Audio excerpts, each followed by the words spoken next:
The Supreme Court ruled last week that Trump can continue to break the law, both U.S. and international law, by having his secret police agents snatch people off American streets, disappear them into immigration prisons, then deport them to foreign concentration camps.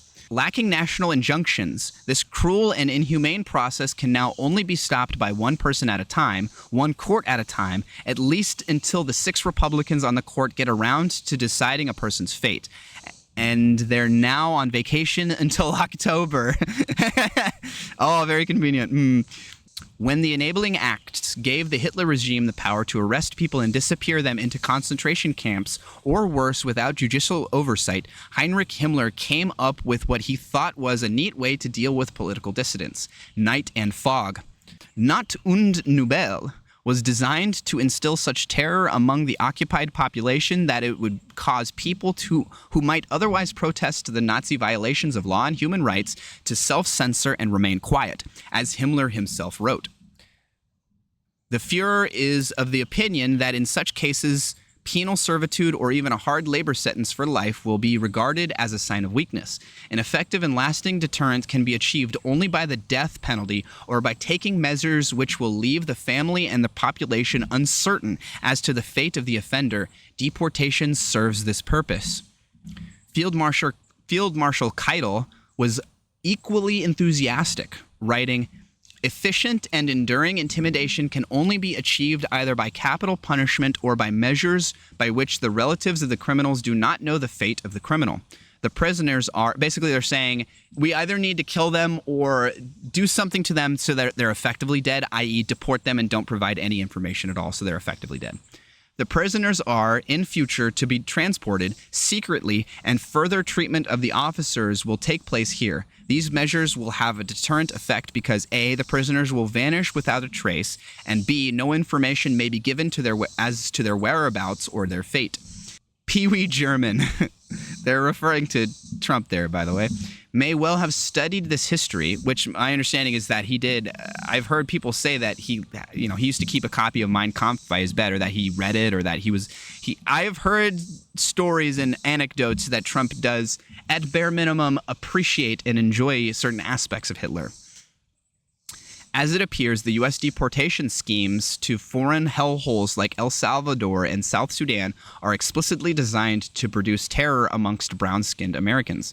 The group Human Rights First documented how disappearances are one of the main weapons being used by ICE to spread terror in immigrant communities. The Trump administration has used a pattern of disappearances to detain, remove, and expel people to countries which are not their countries of origin, and for which no removal proceedings have been conducted nor the required fear screenings. These actions are part of a broader effort to subvert due process and the checks and balances that are central to the U.S. Constitution.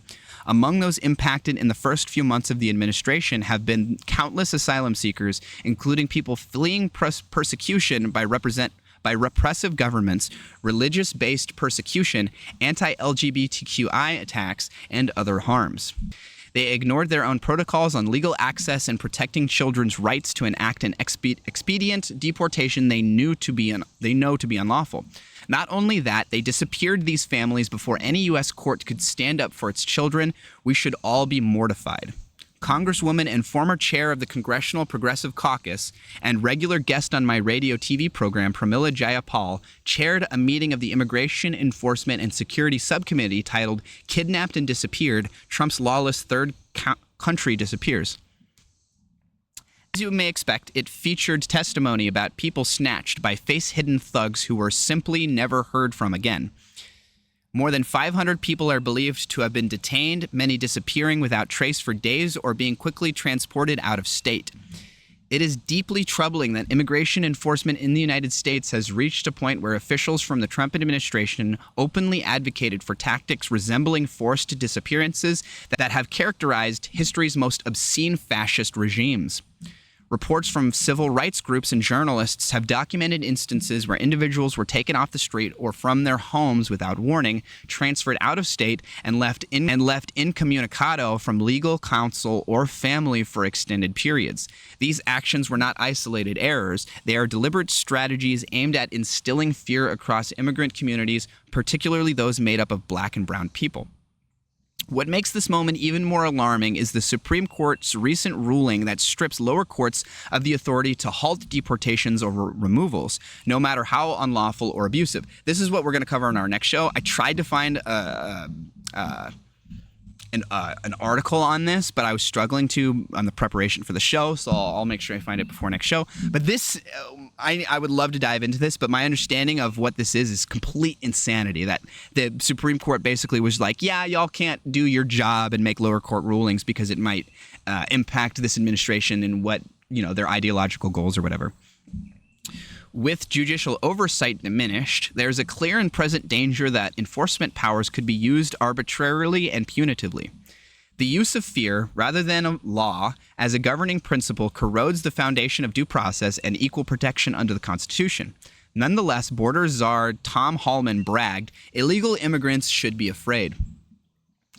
History has shown us that when any government exercises the power to make people disappear as a tactic of social control, it opens the door to authoritarianism. It opens the door to authoritarianism? Isn't that like literally the definition of authoritarianism? You're already in the living room, baby. You're already well through the front door. Moral test of a democracy is how it treats its most vulnerable, not how aggressively it punishes them. In light of this ruling, resistance may now fall on the shoulders of citizens, legal advocates, and local governments to uphold basic rights that the federal system appears increasingly willing to ignore. We cannot look away, particularly since 6 Republicans on the Supreme Court just abdicated their responsibility to enforce the law and the Constitution. This is the moment to stand up, speak out, and organize. It drives me crazy when people are like all about vote, vote, vote. You got to participate, man. You got to participate in the system. You got to go out and vote, vote, vote, vote. For all of these reasons why, the government's oppressing you. Oh, you could have free health care, or you could not have this authoritarian fascist stuff going on. But they don't take the logical, important next step and tell you who to vote for or who not to vote for. Right? And this is an opinionated article. There's no reason they need to try and pretend to be apolitical and just be like one of those people who's just signing people up for votes and they have to pretend to be apolitical. Like, I'm not here to tell you who to vote for. Just sign people up, try and get people in the process. You don't have to pretend to do that because this is an opinionated article. You can make it clear the Republicans are the ones doing this and those are the people you should not vote for. And therefore, while the Democrats are not great, they are the only alternative to this and they are the only thing that is not for this. So you should vote against the Republicans and vote for the Democrats if you think all of this, if you read this article and resonate with it.